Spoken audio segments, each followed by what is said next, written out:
Your performance review is not where your performance gets decided. It is where it gets explained. By the time you walk into that room, by the time your manager sits down across from you and starts talking about your year, by the time they tell you your rating, it is already done. Not that morning, not that week, months ago. In conversations you were not in rooms you were never invited to. Most people do not realize this until they are sitting there, confused, wondering why the number does not match the year they thought they had. They walk in thinking, "This is my chance to prove myself." It is not, because the real conversation already happened, behind closed doors. In management meetings where your name came up, briefly, and someone formed an opinion. That opinion became your rating. Here's the core truth most people are never told. Your performance matters. But it is not what decides your outcome. Perception does. My name is Diana. I break down the hidden rules of the workplace, the ones your employer counts on you not knowing. Subscribe now if you want to understand how work actually operates, and check the link in the description for tools, guides, and resources to help you protect your career and move strategically. Most people were taught a version of work that goes something like this. Show up. Work hard. Stay consistent. Be reliable. Wait your turn. And if you do all of that, your career will take care of itself. That sounds good. It sounds fair. But it is not how the U.S. corporate system actually operates. Because effort is not measured the way you think it is. Effort is expected. It is table stakes. The company does not give you extra credit for doing the job they hired you to do. They give you a paycheck for that. Recognition is a completely different conversation, and it follows completely different rules. Hard work is expected. Recognition is selective. Once you understand the difference between those two things, you stop being confused by outcomes that did not match your input. The decisions that affect your career are not made in your one-on-one. They are not made in your self-review.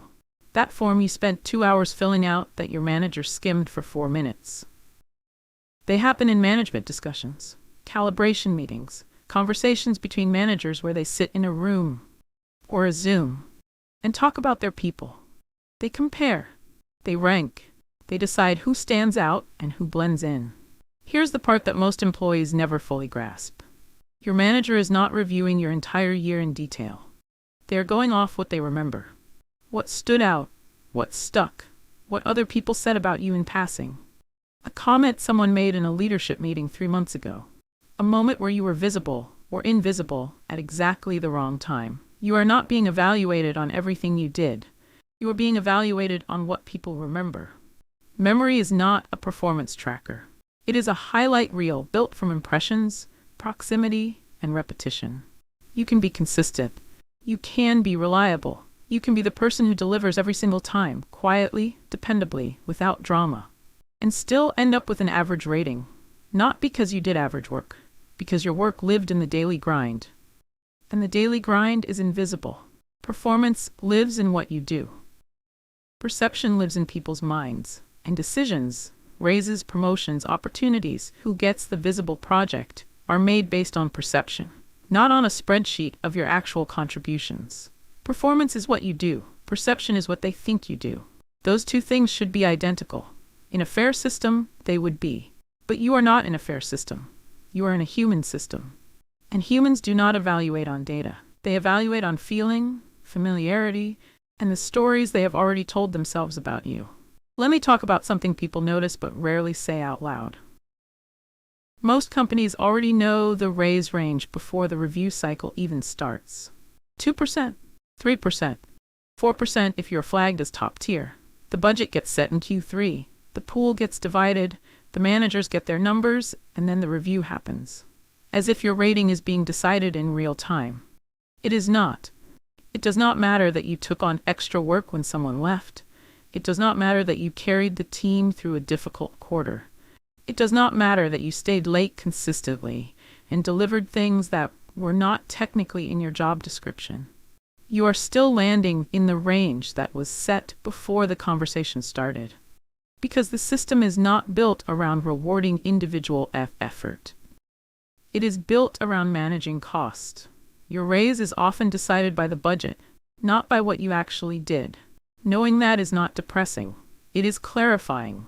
Because the moment you understand that the raise range is predetermined, you stop playing the wrong game. This is the part where people get stuck the longest. They genuinely believe that effort automatically converts into recognition. That if they just do the work, really do it well, someone will notice and the system will respond. But effort is invisible unless it is communicated, not bragged about. Communicated. There is a difference between showing up and showing up visibly. If no one in the decision room can articulate what you contributed this year, specifically in language that maps to something the business cares about, your effort does not carry weight when your name comes up. They might like you. They might even respect you. But when a manager is defending your rating in a calibration session with 10 other managers, they need language. They need evidence. They need a story. If you did not give them that story throughout the year, they cannot construct it for you in the moment. Invisible effort does not compete with visible impact. That is not cynicism. That is just how rooms work. Here's what most people do not understand about what managers are actually weighing.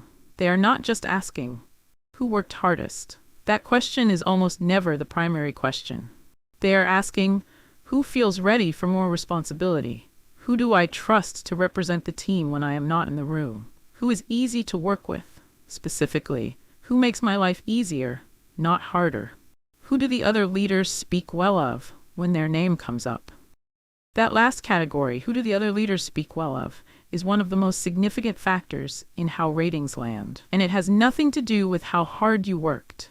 It has everything to do with how you showed up in the moments that left an impression.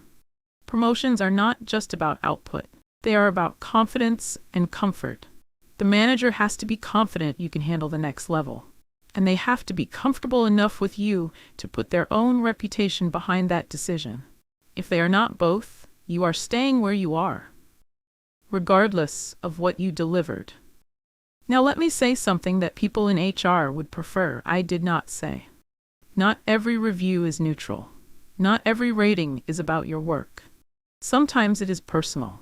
You pushed back in a meeting and the manager did not handle it well. You questioned a decision that turned out to be a bad one, and you were right. And that made things worse, not better. You did not go along with something you disagreed with. Nothing happened in the moment. Nobody said anything directly. But later, it shows up, not as retaliation, not formally, but in the wording. Needs to work on collaboration skills. Can be difficult to align with on certain initiatives. Has strong opinions that occasionally impact team dynamics. That is corporate language for, this person made me uncomfortable, and I have not forgotten it. Managers are human beings. They remember how you made them feel. They remember the meeting where you challenged something and the room shifted. When the numbers are close, when your rating is hovering between two options, that feeling matters. Sometimes your review is not about your work at all. It is about your relationship. People treat the performance review like it is the decision point. Like if they walk in prepared with the right words, the right self-assessment, the right attitude, they can influence the outcome. They cannot. The decision was made gradually. In the weekly team meeting where you spoke up or did not. In the moment after the difficult client call where someone noticed how you handled it. In the hallway conversation where your manager mentioned your name to another leader. And what they said or did not say. By the time review season opens, your story is already written, not finalized. There is still room at the margins, but the arc is set. Your review is a summary. It is not a turning point. The turning points happen all year, in the small moments, and most people are not paying attention to them. The most common mistake is waiting until the review to say everything, to explain the extra work, to list the contributions, to make the case for why the rating should be higher. But by then, you are trying to explain something that is already decided. You are presenting new information to someone who has already formed their conclusion. And human beings, even well-meaning managers, are not great at revising conclusions under social pressure. They smile, they nod. They say they will take it into account. And the number stays the same.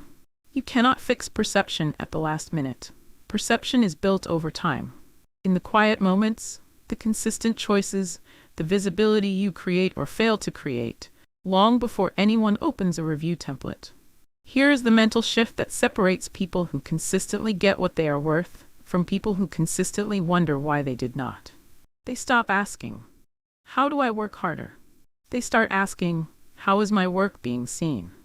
Those two questions look similar. They produce completely different behavior. The first question keeps you in execution mode. The second one makes you a strategist.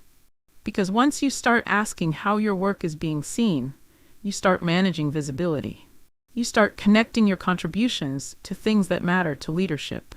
You start understanding whose perception of you actually influences decisions, and you start shaping that perception, not by manipulating anyone, but by making your impact legible. Your job is not just to perform. Your job is to be understood. And those are two completely different skill sets. Here's what this looks like practically. The first move is making your work visible, without turning into someone who constantly talks about themselves. Share updates that connect your work to results the business cares about. Frame your contributions in the language leadership uses. Speak in meetings when it matters, not to take up space, but to exist in the room as someone with perspective. The second move is managing your relationships with intention. Not every relationship is equal. Know which people in your organization have influence over conversations that affect your career.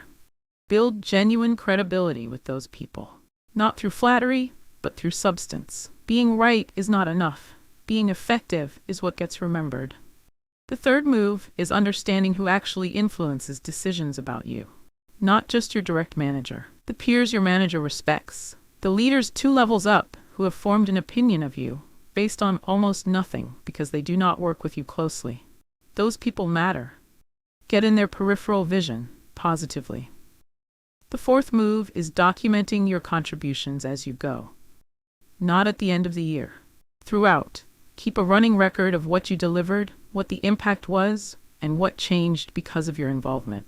That document becomes the spine of every review conversation you will ever have. The fifth move is controlling the narrative early. Do not wait for your manager to form an opinion of you. Shape it.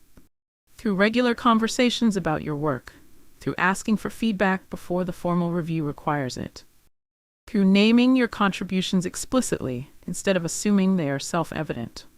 The sixth move is being strategic about what you work on, not just how hard you work. Not all work is visible. Not all effort pays the same dividend.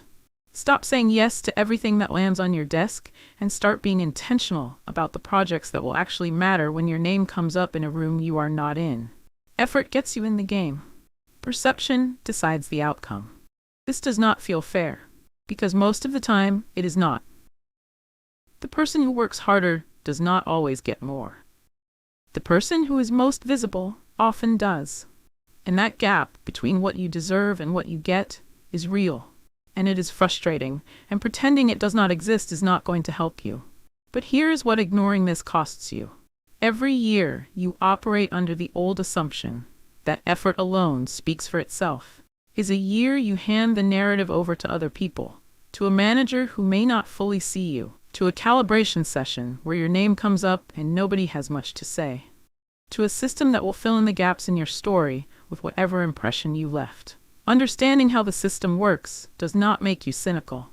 It makes you prepared. Prepared people do not walk out of reviews confused. They walk out knowing exactly what happened and what they're going to do differently. Your performance review is not your opportunity. It is your reflection.